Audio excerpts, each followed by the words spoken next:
Welcome to Unbelievable Stories. Today's story is full of shocking twists and real drama. Subscribe and like to stay updated. Let's dive in.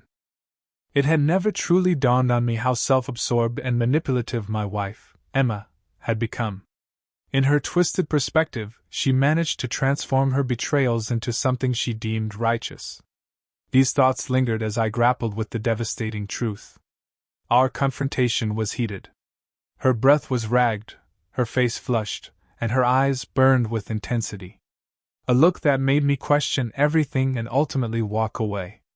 This is a story about love, lies, and the pursuit of truth in the shattered remnants of what I once thought was an ideal life. It all started in a deserted lot in Brookville on a chilly, dreary November day. My sight moved across the surrounding landscape, revealing remnants of trees, snow-covered walls, and scattered shards of shattered glass and rubbish thrown across the plot by the unrelenting wind.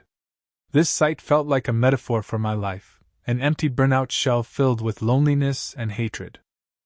As I stood there contemplating what to do next, my attention was pulled to Olivia, whom I had met at a charity event a few weeks prior.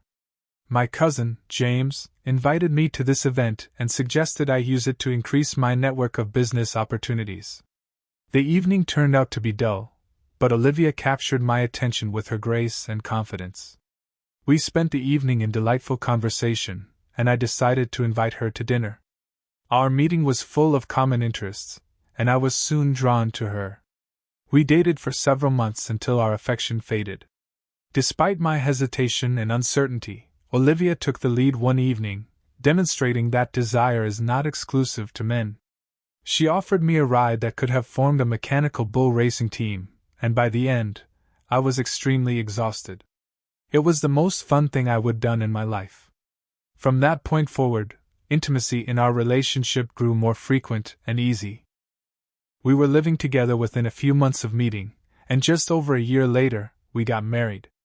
We moved into a 4-bedroom house in a wonderful tree-filled neighborhood, did some landscaping, acquired a dog, and life was great. Almost every aspect of marriage suited me. I was unwilling to recognize the end of my loneliness, the unconditional emotional support, the physical satisfaction from meaningful sex, and having someone to love and adore. It was everything I desired and more. Of course, there were some issues. I was always a little busy at work, so Olivia was irritated by my availability, and there were probably a few more behaviors she disliked. Naturally, something angered me too. Perhaps the most difficult challenge was that we had to interact with her family far more than I would have liked. Don't get me wrong, I didn't detest her family. They were good, decent folks with generally courteous demeanors and no particularly disagreeable personality features, but I didn't want to spend too much time with them. Her parents were an outgoing, cheerful pair who seemed to like me, yet they lectured us on how we should live and put a lot of pressure on us to have children. But we never spent enough time together for it to bother me, so it wasn't a big deal. Her younger sister, Ella, and her husband were a little more difficult for me. Ella was a shorter and slightly rounder counterpart of Olivia. She dressed and talked like Olivia, and when Olivia was there, she never left her side for more than a few minutes. They were like virtual Siamese twins, talking conspiratorially, laughing at inside jokes, and openly gossiping about friends and relatives. And because she and her husband lived 15 minutes away from us, we spent a lot of time together. That's fine, I think, and perhaps it was jealousy, but while she was with Ella, she was not truly with me, and it was quite unpleasant. Ella's spouse did not make matters any better. He was a tall, fair-haired, attractive man named Chris, friendly, easygoing, and in my opinion, not that smart. He took over his family's furniture store in a nearby town, which became his favorite and occasionally only topic of conversation. He spoke about the store as if it were Apple and he was Steve Jobs, boasting about how wonderfully it was run and how no one else in the furniture industry knew what they were doing. The difficulty with this viewpoint was that the store was struggling, and I was confident that anyone who knew anything about business would recognize Chris as a contributing factor. But I wanted peace and happiness for Olivia, which included not causing problems with her family, so I spent more than one evening simply nodding my head while listening to Chris continue. We had been married nearly 3 years when Olivia initially requested me to assist Ella and Chris. She had planned a wonderful meal, complete with candles and music to set the mood, and she was dressed in a way that promised a relaxing night in bed. So, like a normal new spouse, I assumed she was only interested in having a fantastic roll in the hay with me. But as the evening progressed, it became evident that she had her own ideas. She continued to express how fortunate we were to have such a large salary, and how she felt we were in an excellent position to aid others. Then, with an expression of practical sadness, she revealed that she was concerned about Ella and Chris' ability to get by. It turned out that Chris owed a specific amount of money and was having problems making payments. Without assistance, he would be unable to complete his inventory list. I instantly saw where this was going and got right to work. How much do they need? She paused and raised her eyebrows, indicating that I had misunderstood her plan. She nibbled her lip, considered for a moment, and then looked shyly into my eyes. He needs either 50 or 60,000. This will give them freedom and confidence. I nearly choked. Yes, we were doing well, but the majority of my money was held in a family trust, and that sum would have made a significant dent in our existing cash. I knew I could pull the money out of the trust if I absolutely needed it, but I didn't want to explain it to our chief business attorney and trust administrator. He would do what I asked, but I knew that for the foreseeable future, he would be arguing with me to get the money back. He was not cruel, he simply took his responsibility to protect the trust funds and the business extremely seriously. As I thought about it, it was the only time in our marriage that I attempted to dismiss Olivia's serious request. I don't know, Olivia. That is a lot of money. She frowned. Ella claims he has some amazing ideas and that they would repay the money straight immediately. If money is your main concern, they make a nice living. I'm certain of it. Well, I wasn't certain about that. In fact, I was certain that sending it to Chris would result in a large loss of money. But I wanted Olivia to be pleased, so I wrote out a check for 80,000 and informed her that this meant we'd have to save a little money until the money came back.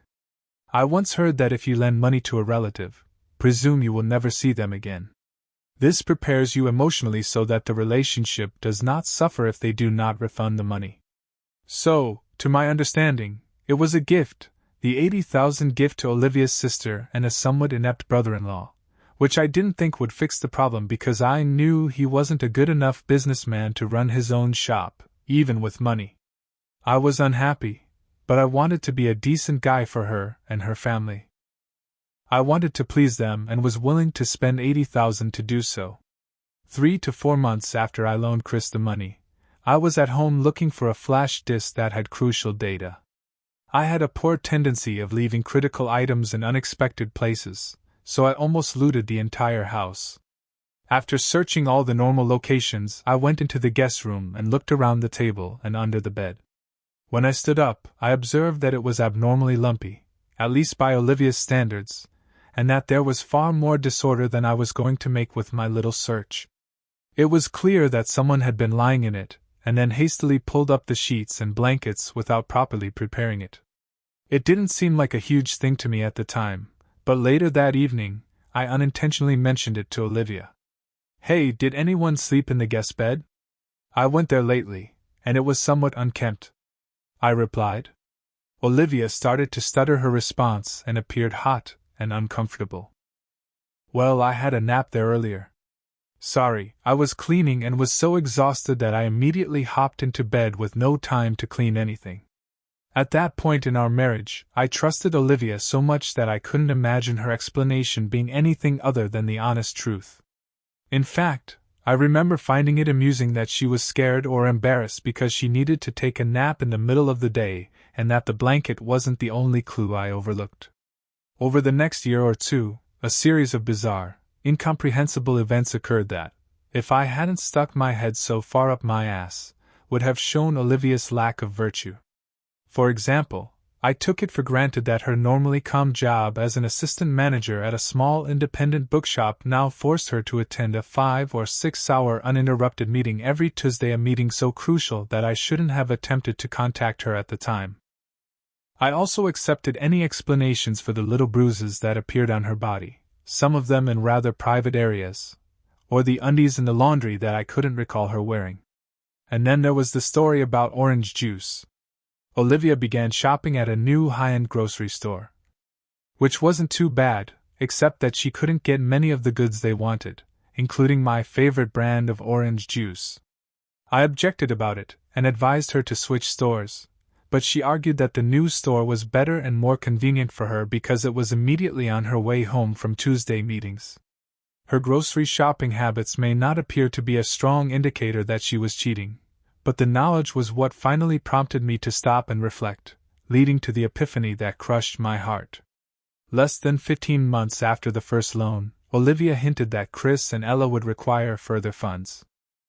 By that point, he had not repaid even a portion of the original $80,000, and I didn't want to pay any more money, especially to support an enterprise that I felt was unsustainable.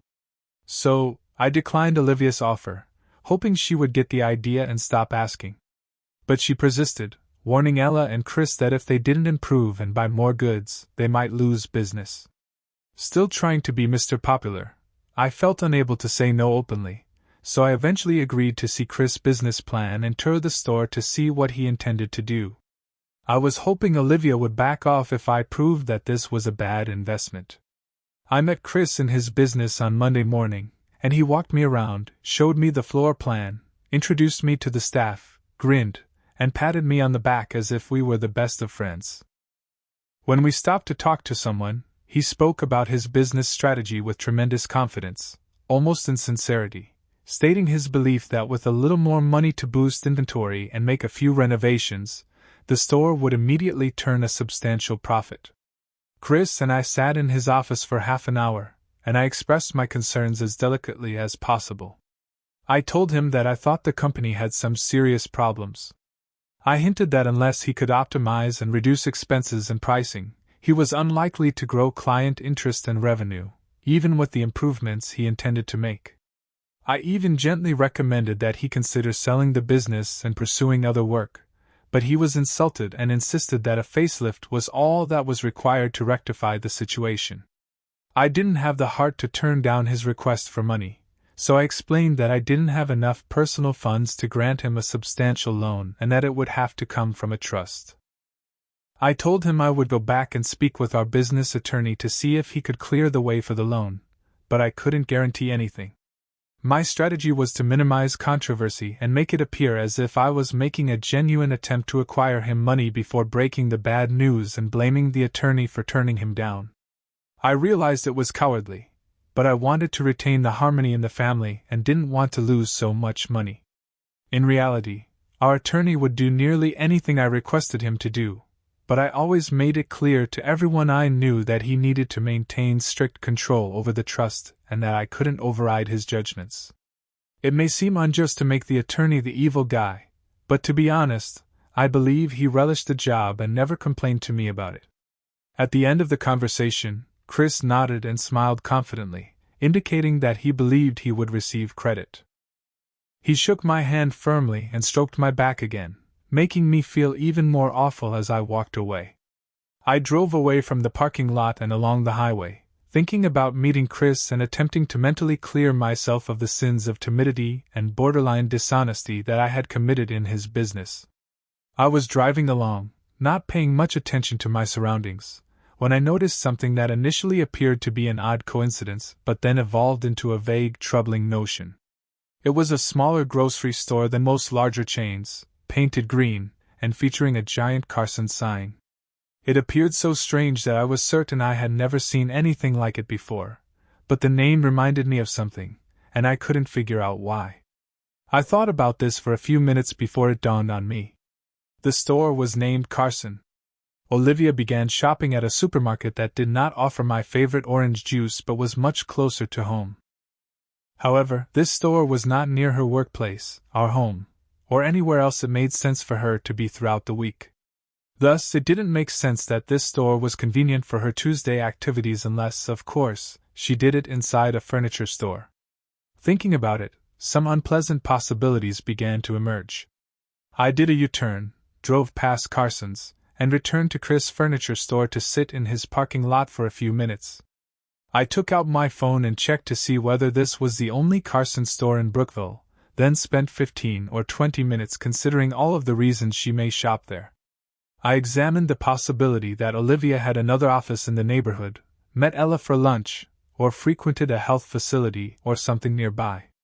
However, my mind kept leading me back to a conclusion I didn't want to face. I suddenly felt compelled to seek out more facts and confront Chris directly. I got out of the car and hurried quickly to the front entrance of the furniture store, where I observed the clock written on the glass stated that the store was open until late on weekdays except for Tuesdays when it closed at noon. The cancer of suspicion that had appeared a few minutes ago continued to develop. After slamming the door, I entered the business and approached the first employee I noticed, an awkward middle-aged man preparing coffee.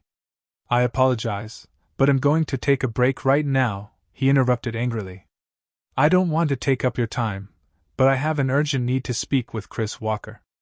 I've discussed some serious financial difficulties with him and need additional information," I remarked, staring at him expectantly. But he kept stirring his coffee and even took a drink, not paying attention to my demands. One of the reasons why they couldn't promote the product became clear, and I waited a moment in startled quiet before saying again, this time with a more urgent tone, "This is quite crucial. Could you please phone him for me?" He looked at me strangely at first, but then he recognized me. "You are the person who was here earlier with Chris, correct?" "Hey, yes, come in. Chris is currently meeting with the supplier, but you can wait for him in the break room if you choose. I don't think he'll stay around for long, maybe a half-hour maximum." He carefully led me back into the room, leaving me with a cup of coffee and the TV remote. I had a hastily devised strategy that comprised confronting Chris Heaton and making a few bluffs about how I possessed hard evidence that he and Olivia were cheating.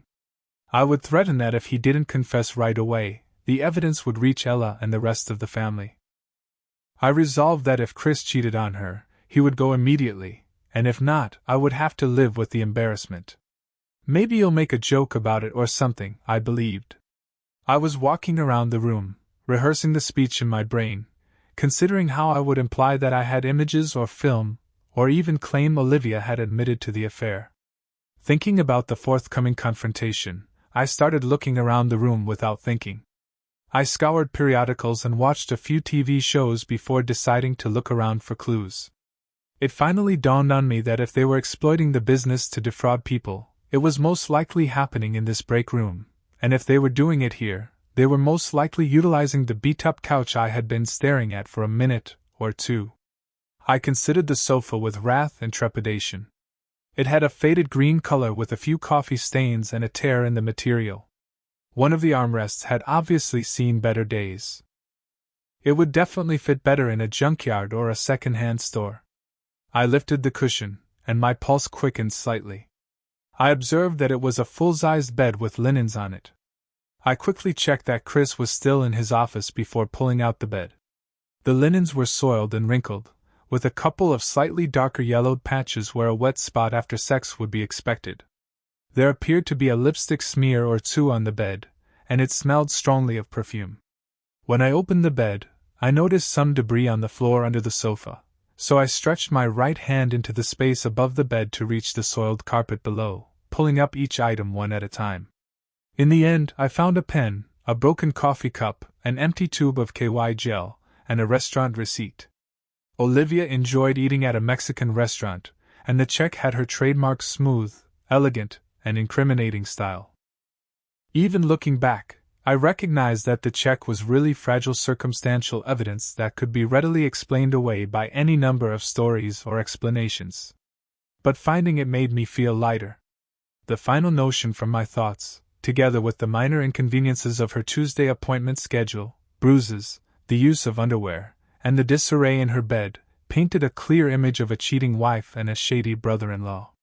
My attempt to terrify Chris into confessing felt like a poor idea. I wanted clear evidence of betrayal, and I was aware that confrontation could cancel everything or make it hard to establish. But now that I knew when and where the betrayal was most likely to occur, I could almost certainly obtain the necessary knowledge and evidence. I folded the bed and sat down on the sofa, tightening my teeth and feeling my heart pound. I'd been duped in a few business transactions, and I recall once getting duped at cards, but I've never felt anything like such betrayal in my life. I was about to shout, cry, yell, and pound the wall all at once. However, one burning urge emerged from this inner whirlpool, the desire to get even. I calmed myself a little and began to consider my situation, trying to consider as objectively and unemotionally as possible. I considered Chris and my wife's vulnerabilities and how I could exploit them to satisfy my wounded ego. When I had solid evidence, my immediate fantasy was to beat the crap out of Chris, but I simply interpreted that as a prison sentence. My second thought was to deny the loan and demand that all outstanding funds be refunded to me immediately, but I remembered what our attorney had advised me when I was pursuing borrowing from a particularly pushy bank. He warned against it, adding that if you owe someone money, especially someone who isn't looking out for your best interests, they have you by the balls. I wanted to take Chris by the balls. Looking back inside Chris' office, I noticed him standing and shaking hands with the supplier. I waved and grinned. He waved back, led the supplier to the door, and dashed back to the break room.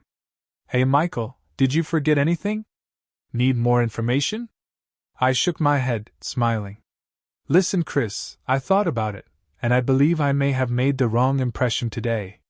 I hope you understand. I think you're a fantastic businessman, and I believe you have a real chance to succeed with the store. However, as I was leaving, I realized that I may have misunderstood when I inquired about your plans in case things did not go as planned. He smiled back. No, Michael, I've got it. A good businessman asks uncomfortable questions. Great. I just wanted to let you know that I really enjoy what you're doing here. Besides, you're a family member, and I have to believe this isn't simply a sick investment. It is the best move you can make as a friend, family member, and businessman, so I didn't want you to go home without knowing that I was going to work hard to obtain this money for you. I can't imagine we won't get it.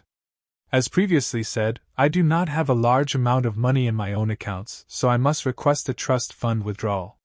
But honestly, I believe I can persuade our attorney to give in, and we will collect the money for you. Chris listened with an expectant grin on his face, which became wider as I spoke. Man, that sounds fantastic.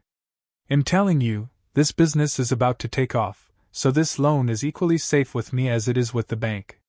You have absolutely no need to be concerned. I am not worried at all, Chris.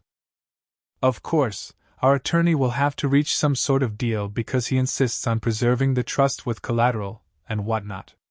If you are okay with this, I can get everything signed within a few days. I believe you will receive the money within a week. The following morning, I entered our attorney's office, closed the door, and sat down in a chair. He was talking on the phone, taking notes, and raising one finger to indicate that he would soon be able to speak. I was visibly twitching as he ended the call, and he apparently noticed because after hanging up, he looked at me in astonishment and asked, "So Michael, what made you so nervous this morning?" I cleared my throat and leaned forward slightly to speak. I believe you'll need access to a trust to obtain a substantial loan. Yes, I believe this should not be an issue. What kind of loan and how much? He turned on the computer with his mouse and clicked a few icons to launch a spreadsheet that detailed the trust fund information. I cleared my throat again and leaned in closer. Look, before we begin filling out the paperwork, the first thing I need from you is complete confidentiality. I always know. Listen, I want you to understand that this is rare, and it may be tempting to speak with coworkers or family members.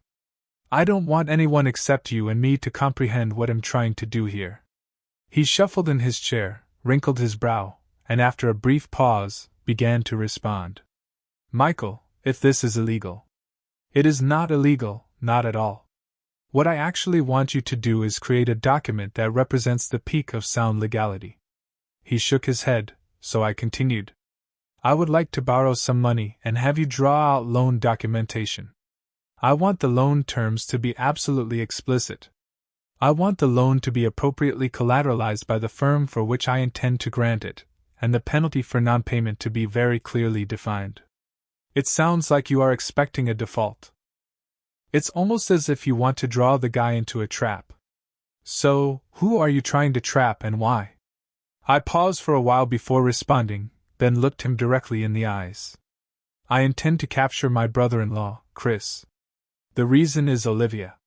He raised his eyebrows in amazement, opened his mouth many times to respond but never said anything.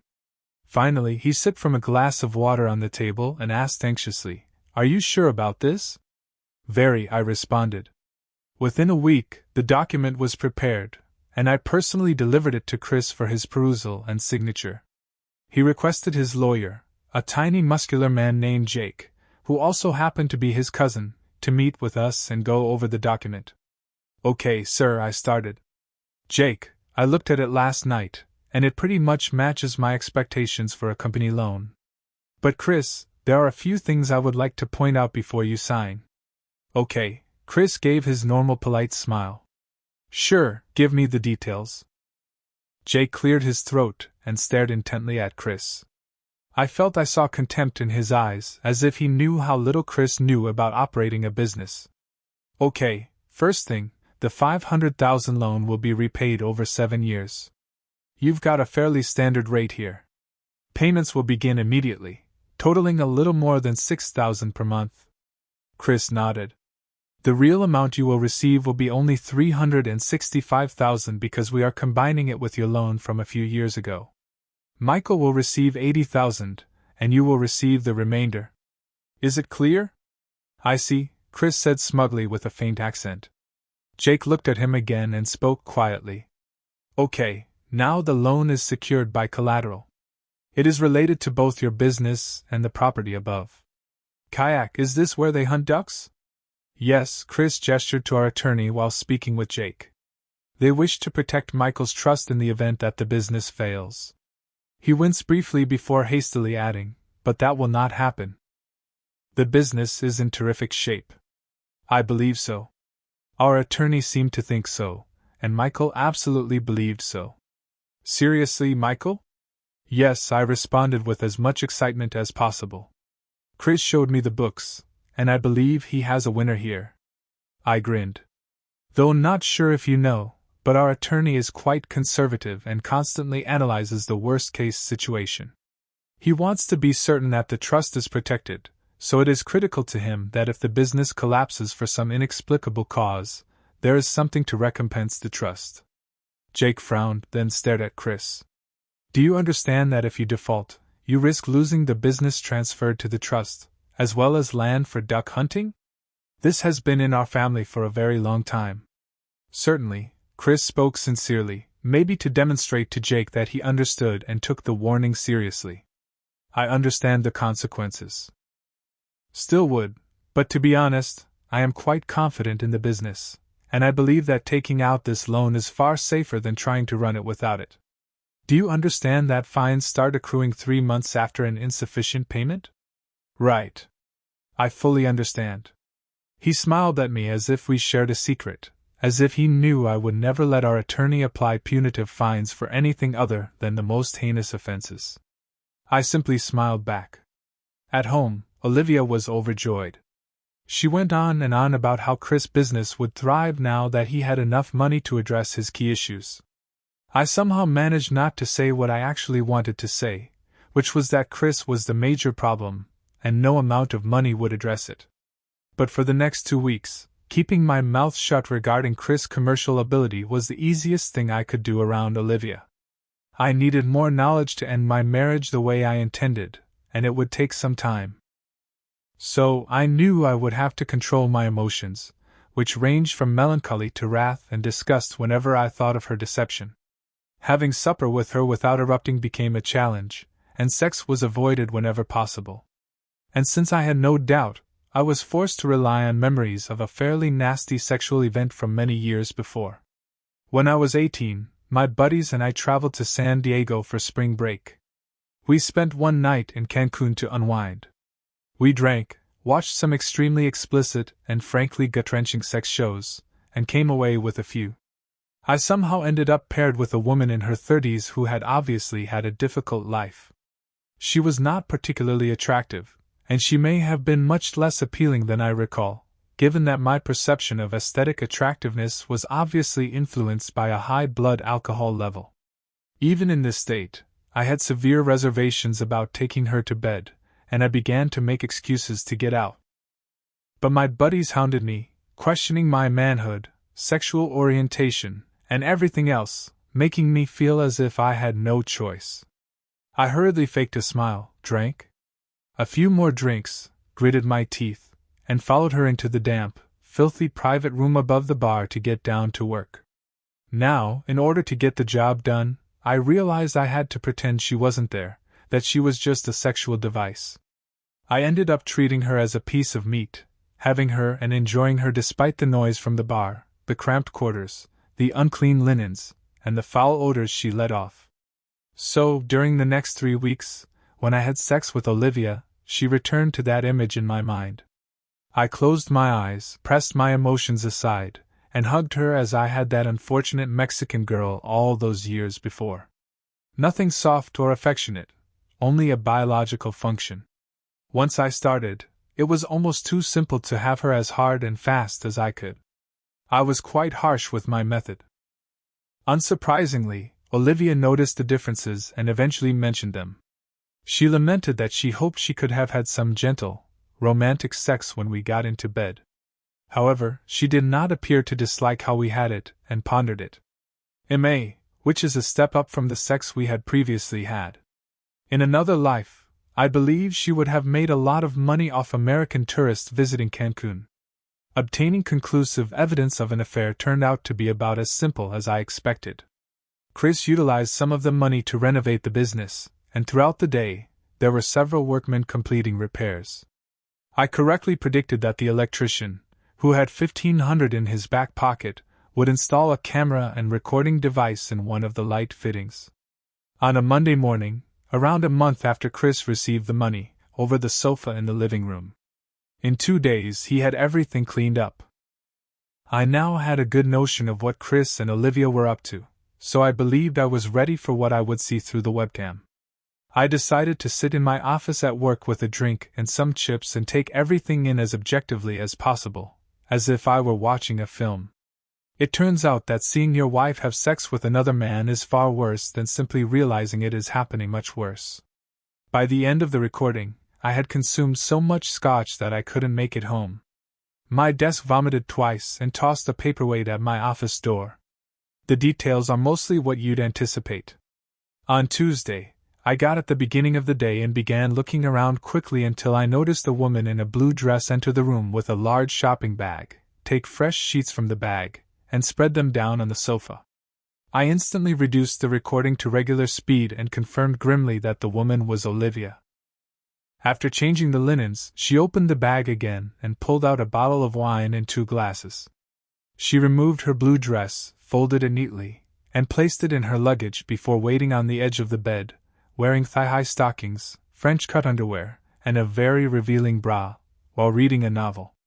It was oddly bizarre, reminiscent of a strange performance art exhibition I once witnessed in New York, in which a scantily clothed young woman read strange New Age poetry to an audience more interested in her breasts than the poetry. Chris eventually entered the room. Olivia sat down her book, smiled, and stood up to hug him. Then she pulled him away, slightly reprimanding him for keeping her waiting for his arrival. He said that her problem was that she couldn't wait for him to come in. They both laughed at the old joke. They kissed for a few minutes before Olivia grabbed for his belt and unfastened his pants, pulling them down around his ankles along with his underwear. The sex I witnessed was not extraordinary. I got the impression that this was their routine, as they quietly changed each step, expecting what the next step would be. Sex was intriguing. He had a difficult time using a consistent rhythm, like a metronome, which I would have found uninteresting if I hadn't been upset. Around the 10-minute mark, Chris climaxed, and I had the impression Olivia was doing the same, judging by the way she quickly extended out her legs and drew her head back. They laid there in silence for a few moments before he moved on to his side, and they started kissing. By the time they were done, I was so hurt and angry. I knew the images I had seen were engraved on my awareness like an indelible scar that could never be removed, and hence, I would be unable to forgive either of these two traitors. And I was delighted I had a plan to end, rather than save, my marriage. As I moved forward to turn off the video, I realized they had begun conversing in bed. Olivia laid on her side with her head elevated, resting her right hand on her right elbow and drawing designs on Chris' chest. They exchanged glances, murmured softly, and smiled with satisfaction. Olivia discreetly complained about having to use the furniture business as a love nest. Chris turned on his side and responded, "Come on, if we use the hotel, we will undoubtedly leave marks.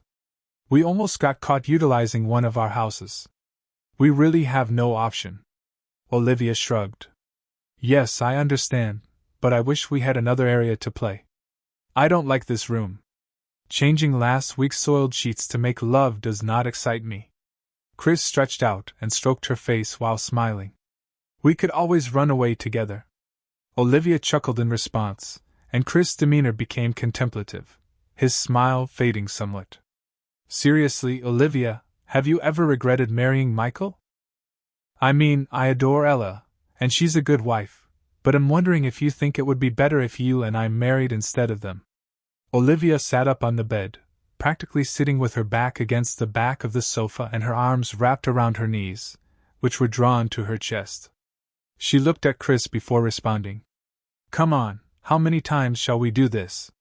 Well, we've got something pretty special, but no, I don't believe it would be better if we married. Of course, we'd be quite happy together, but I also love Michael, and you adore Ella. If you and I were together, we would be alone. Michael is a highly monogamous person, and he would never seek a relationship with me if I was married.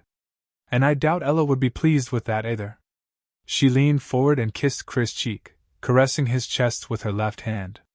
"The reality is, folks like you and me have a wonderful gift, love. We can love more than one person at once. We must love more than one person. This is perfect for us, but Ella and Michael aren't like that. Their self-control inclinations ensure that they will never be able to do what you and I can. They will never be able to keep their emotions under control and make everyone pleased." Hearing this, my rage boiled over, and I sent my documents through the office door. Because I adored her, perhaps she was the only lady who ever loved me. I had no idea how arrogant, delusional, and narcissistic my wife was. In her mind, she transformed her infidelities into some sort of virtue for herself. Obviously, this was not an act that was a stab in the back of her life or marriage, but rather one that enhanced the love in the world, which she not only had a right to but also a moral obligation. I slept on the couch in my office that night and finished all of the paperwork. When I arrived home the following evening, Olivia welcomed me with her hands on her hips and a sour scowl. "Where the hell were you last night?" I was quite worried. "You did not call, you did not write, you didn't give me any idea." "What the hell?" I stopped her with a raised hand. "Yesterday evening, I was at work. I got intoxicated and couldn't go home, so I stayed there." She looked at me in full confusion. "Wait, what? Were you drinking at work?" I smiled and nodded at her. She continued, "At the very least, you could tell me what is going on. I almost phoned the cops. And why in the heck were you drinking at work?" She was still looking at me, but her inquiry was utterly perplexed. Without saying anything, I moved past her into the living room, sat down on the sofa, placed my feet on the coffee table, took the briefcase in my lap, and opened it. Olivia let out an angry sigh as she followed me into the living room and sat down in a chair opposite the sofa. "How about some answers, Michael? Why did you drink so much at work? What happened last night? What's happening?" I continued to rummage through my case, pulling out a few folders and placing them one by one on the couch next to me. "Just a second, Olivia. I would like to straighten things up a little." I looked at the documents a little more. I removed my legs from the table, replaced them with papers, and leaned forward. I rubbed my hands together, expecting a delicious lunch. I grinned as I looked at Olivia. "Okay then. Let us get started." "What?" "Let we begin." "Okay, well, after what happened last night." "What about last night?" What happened last night? Olivia's confrontational demeanor soon gave way to something more docile. When I came home, I started to feel a little scared. Could you please tell me what you did last night? Yeah, I watched the video.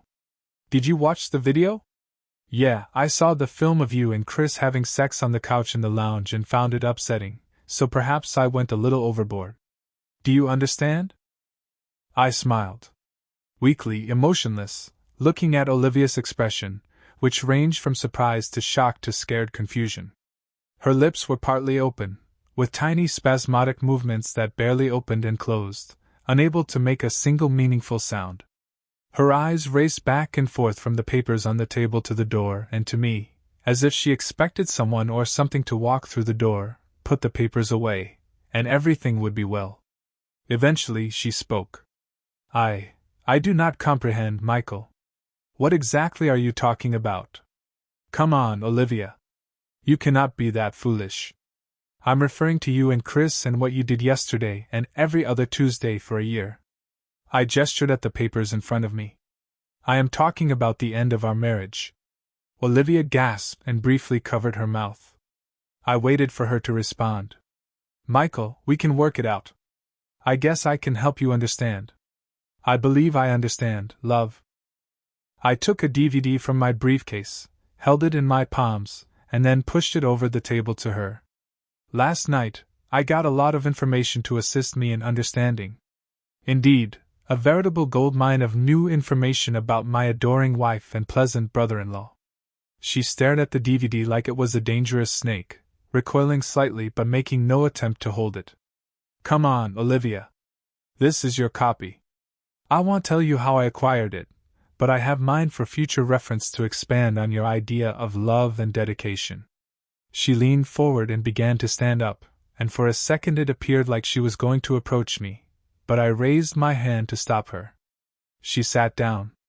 She bit her lips for a second, and then, gazing directly at me, she spoke slowly and methodically, with a fake confidence that I suspected was intended to conceal the quivering in her voice.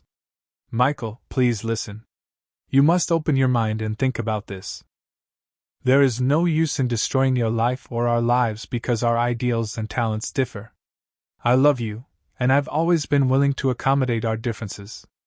I hope. I interrupted her with a faux snort. Diverse ideals and talents? Seriously? Do you believe cheating on your husband is a talent? Because honestly, Olivia, I believe everyone is capable of this. Seriously, talent is not the appropriate word. She took a long breath, then looked up at the ceiling before returning her gaze to me. Ability. I believe the correct word is ability. I have a bigger capacity for laughter, and I can and have successfully loved more than one person at once. Aside from archaic ideals about love and relationships, there are no reasons why I cannot or should not use my skills. Please just quit. You're only aggravating me with your excuses. I understand that you believe you have a special capacity that allows you to deceive, lie, and cheat when you should be faithful. But that's only Olivia's excuse. Anyone can have romantic relationships with numerous persons at the same time. This does not qualify them as lovers with exceptional ability. It simply makes them cheaters. Within the blink of an eye, the apologetic, conciliatory Olivia was gone, replaced by an angry, aggressive, and overconfident vixen. Are you saying I'm a cheater? She attacked me? Okay, fair enough. It's most likely true from your perspective. But again, I never lost or stifled my love for you or Chris, so I never violated my emotions or compromised my feelings as a result of some archaic code that requires me to limit my relationship to one person and one person only. So, while I may appear to be a cheater to you, I am perfectly content with what I see in the mirror. I have no doubts about what I did. None. She was breathing heavily and fiercely, her cheeks and chest flushed, her eyes full of fire, a gaze that made me challenge her, and I quit. Would you prefer to live like this? Some kind of open relationship with a variety of guys, loving one guy one day, then another the next? Yes, please, to each his own. But claiming you didn't cheat or were dishonest is complete crap because you never told me you had sex with Chris, and you know I wouldn't do it. You know what she felt. My fire and leaned aside slightly to avoid my gaze, but I twisted so that my gaze fell on hers and then continued. So, you choose to lie by omission. The greatest omission of truth I have ever witnessed. You convinced me and almost everyone else that we were a relationship, a pair who was completely committed to each other, but you went ahead and started or continued to keep Chris' inexpensive adventures in the furniture store hidden as best you could. You've told falsehoods and lived lies regardless of the consequences. You have an unusual family philosophy that makes you a cheater. By this point, she had angry tears pouring down her cheeks and her mouth was tightly clenched, more angry than sad, slowly shaking her head in disagreement with what I said but seemingly unable to express her sentiments. I kept looking at her, hoping for an answer, but when nothing came, I ended the confrontation by pushing the papers closer to her. Read it. Find an attorney. This is correct. Eventually she spoke. What if I do not want a divorce? Then you're out of luck, because you'll receive it. I stopped for a moment before adding, with a barely hidden grin, but that does not imply you will be alone. I moved out that evening into an apartment closer to work and rapidly returned to my old self. Olivia was a worker, a businessman, and a loner who did not have the time or willingness to participate in social events. My working hours were increasingly brutal. One person observed this, but I knew that if I sat at home, I would obsess over Olivia indefinitely, replaying her anxiety in my head, wondering if she was thinking about me or if she was having sex with Chris. I had no alternative except to work hard and try to forget about my marriage as soon as possible. My natural instinct in any form of competition is to do whatever it takes to win, and I suspect that most individuals who know me in business would anticipate lengthy, aggressive talks to reach an agreement. But it would have resulted in delays, interaction, and discomfort, and I was willing to pay to get out of the situation fast and cleanly. I offered Olivia a substantial lump amount in exchange for continuous assistance, threatening to remove the offer if she did not agree to a fast divorce. Deep down, I believe I wanted her to object so that I could insist on making the marriage work, to reject the proposal and fight for the marriage. I wanted whatever chance I had of surviving. She believed her marriage had to be more important to her than money. It turns out that this was not true. With some half-serious arguments, she agreed to the requirements, and my marriage ended within 60 days. Chris began to fall behind on payments a few months after the divorce was finalized, as one might expect. Our attorney issued adequate cautions in an unpleasant letter, informing him that we would begin to take the money in any way possible. He called and emailed with excuses and promises, almost pleading for more time to pay. I told our attorney to play hardball and made it plain that we would exercise our rights and seek bail as soon as legally possible. On the eve of the detention, Chris pleaded to meet with me in person, which I granted. At that point, I recognized he was desperate and willing to do anything, including taking money from anyone, to save himself from the wolves. I wanted the money to come from Olivia. I was looking forward to the meeting. We met at my office after work. Most of the secretaries had gone home, but Diana, my personal assistant, stayed in the outer office, ready to produce papers if necessary. Chris was more nervous than I had ever seen him before, holding out his sweat-soaked hand for me to shake as he went nervously into my office. Olivia stood behind him, almost timidly, and seeing her made it difficult for me to catch my breath. Olivia sat closer to me than Chris. She wore one of my favorite dresses. She was completely made up and flashing her blazing smile, and I had no doubt that she was trying to help Chris' chances by tapping into my emotional connections. I instantly had an almost overwhelming want to rush to her, hold her in my arms, and kiss her. But seeing the risk to my sentiments, I furiously controlled this instinct, drawing a melancholy expression on my face and murmuring some sort of greeting and hesitant awareness of her existence. To be honest, I was astonished she came at all. I had been looking forward to this meeting for a long time and had carefully planned how it would go. I had not anticipated Olivia to be there, and I was concerned that her presence might interfere with my strategy to identify her with her lover's failings. I considered resisting, perhaps requesting that she wait outside, but eventually decided that her presence would make the outcome more pleasant. Chris began by attempting to turn me. After shaking my hand, he grinned as wide as he could and began making small talk about his desire to set things right. He wanted me to be happy and hoped I understood how much he valued me and how sad he was that things had turned out this way. I was surprised that he seemed to want to rekindle our friendship and thought we could be buddies again. I didn't buy that.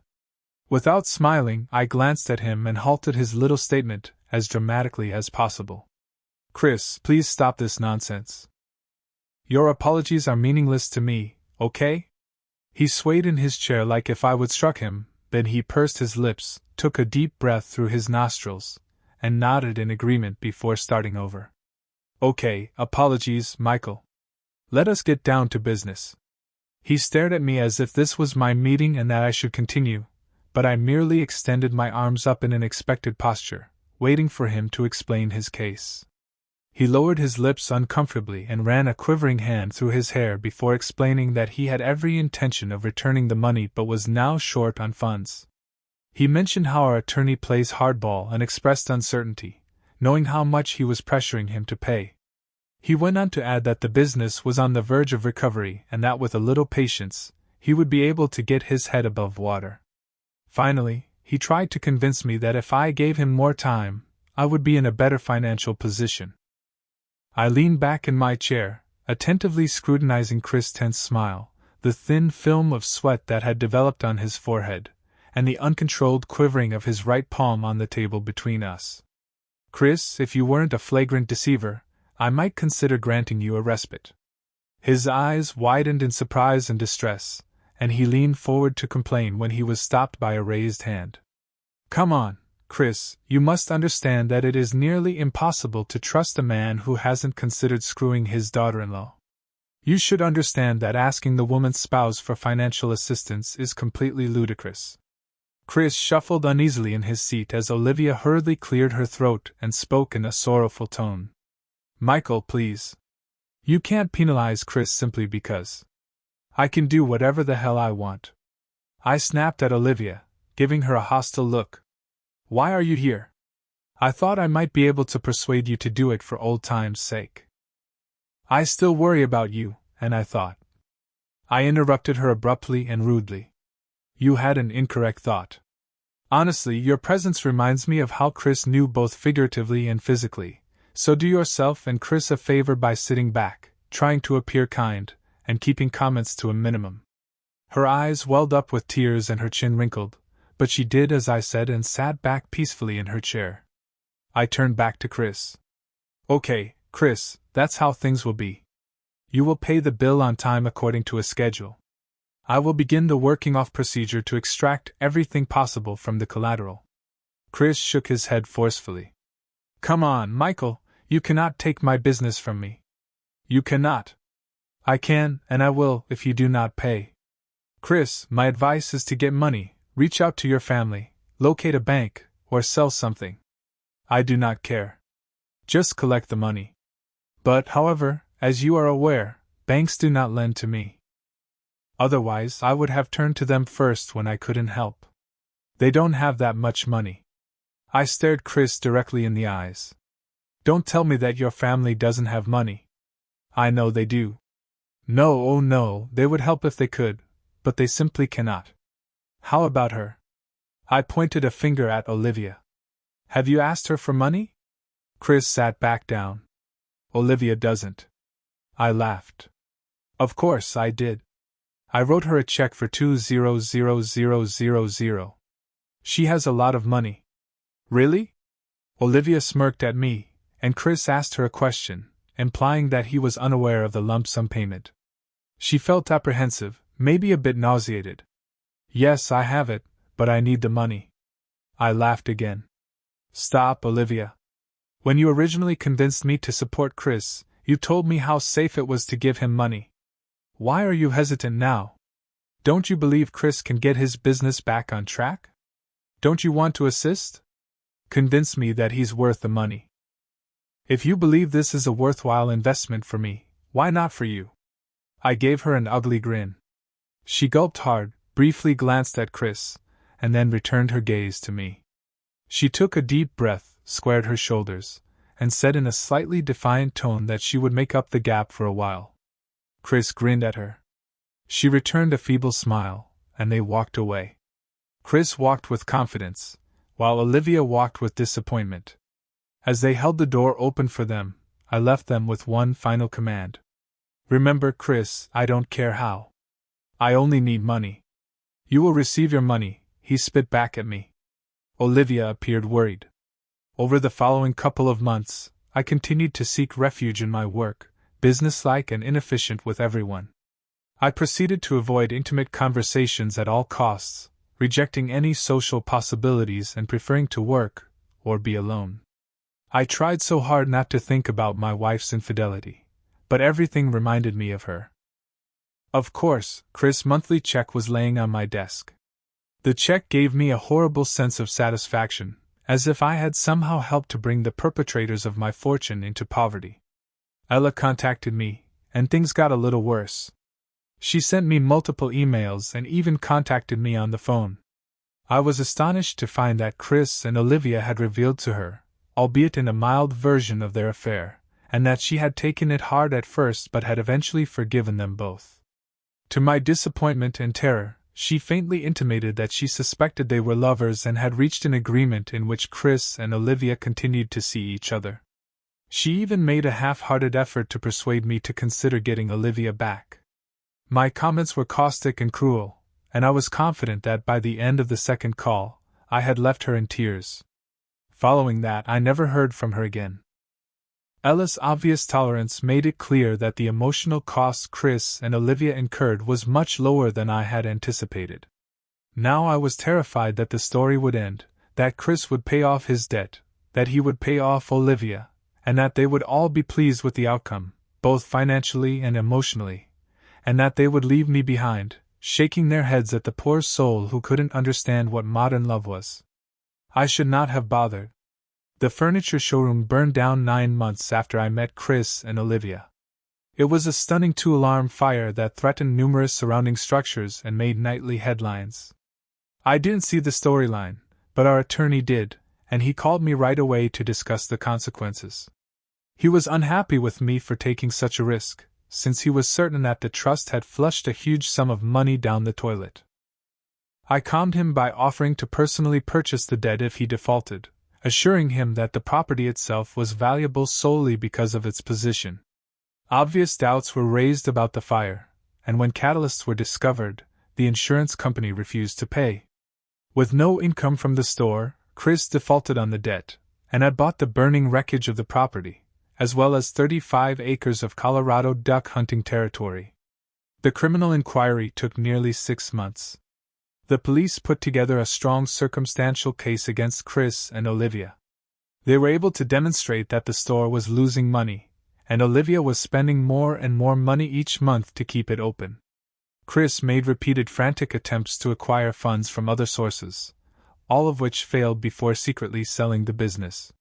But there were no purchasers, even at a significantly discounted price. Investigators discovered no proof that Olivia or Chris were present in the store on the night of the fire, or that they purchased anything to start or precipitate it. However, their case was based on the assumption that they hired a professional to set the store on fire. They discovered multiple searches for the term arson on Olivia's personal computer, phone records indicating interactions with at least 2 males with arson convictions, and evidence that she had withdrawn $115,000 in cash the week before the fire.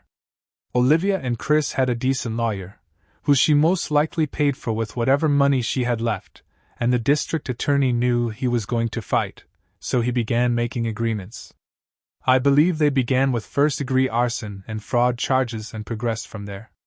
The defense refused to settle for anything less than fourth-degree arson, so a game of tag began to determine a trial date. On the first day of the trial, I was on the witness list, waiting outside in the lobby on a hard wooden bench. I was reading the newspaper and tapping my foot on the tile floor when a court official came out and stated that the trial had been cancelled, that they had finally reached an agreement, and that we could all go home. I began packing my belongings to leave. Olivia and Chris entered from the hallway, accompanied by many officers and their lawyer. Several reporters jumped up and pushed microphones under their noses, but they refused to comment. The reporters turned to their lawyer. Chris met with Ella and exited the foyer with many officers, but Olivia looked my way and approached me to talk. I must admit that I appreciated her courage in confronting me under those circumstances. So, Michael, is today your lucky day? Is this what you wanted? Will I be punished for my sins? I chuckled angrily and shook my head mockingly. I hope to have a faithful wife in a good marriage. I won't get what I want from you. Absent that, I only want my money, I responded.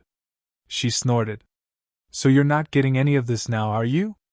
I got some of it back and now have a store. She laughed. And what will you do about it? Has it quit smoking yet? You'd be surprised what a savvy businessman can do with a decent piece of real estate, even a smoking one. Her nostrils fell hard, and her face toughened slightly. She took a big breath and then spoke again. And suddenly you were happy, alone, free of anyone tied to your employment for the foreseeable future. She offered me a knowing smirk. Do not deny it. I know you. I understand how much you dislike meeting new people. I'm working on it, Olivia. I loved you, but you're not the only lady in the world, I said. She smiled confidently. No, I'm not the only one, but I don't believe you can find what you businessmen call an equivalent successor. Whether you like it or not, you'll miss me. I leaned towards her and whispered in her ear. I might be a bit lonely, but you aren't. Will you?